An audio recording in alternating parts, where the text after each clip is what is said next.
நான் இந்த ஆர்டிஸ்ட் வேலை படித்து கரெக்டாக வந்து 25 வருஷம் ஆகிட்டு. நான் போன புதுசில் வந்து எப்படி தெரியுமா, நான் வந்து டீ வாங்கி கொடுக்க, பெயிண்ட்டு கலக்கி கொடுக்க, அந்த ஒர்க்லலாம் இருந்து ரொம்ப வந்து சங்கடப்பட்டு தேய்க்கிறது சுரண்டுறது.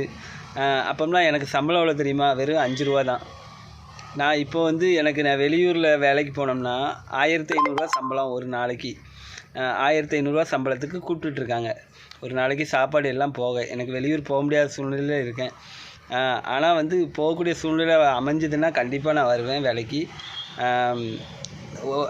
ரொம்ப கஷ்டப்பட்டு தான் நான் இப்போ உள்ளூருக்குள்ள வேலை பார்த்தோன்னா குறைஞ்சது 1000 ரூபா 1200 வாங்கிடுவேன். எழுத்து வேலைக்கு மட்டும் நான் சொல்கிறேன்.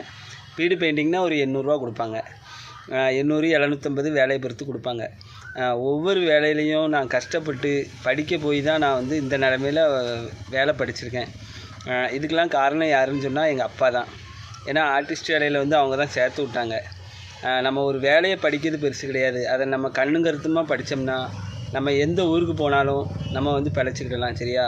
ஆனால் படிக்கிறது ஒரு வேலையை நிரந்தரமாக நல்லா படிச்சிருங்க. எந்த வேலைனாலும் சரி, ஒரு வேலை நிரந்தரமாக படிச்சிட்டிங்கன்னா அந்த வேலைக்கு எங்கே போனாலுமே மதிப்பு இருக்குது.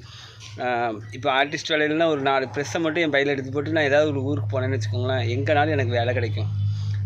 அதேமாதிரி ஒவ்வொரு வேலையிலையும் ஒவ்வொரு பக்குவம் இருக்குது, சரியா? எந்த வேலை படித்தாலும் ஒரு வேலை கண்ணும் கருத்துமாக எப்படியும் படிச்சிருங்க. அது நமக்கு எப்போதுமே கை கொடுக்கும். வீடியோ பிடிச்சா லைக் பண்ணுங்கள். நன்றி, வணக்கம்.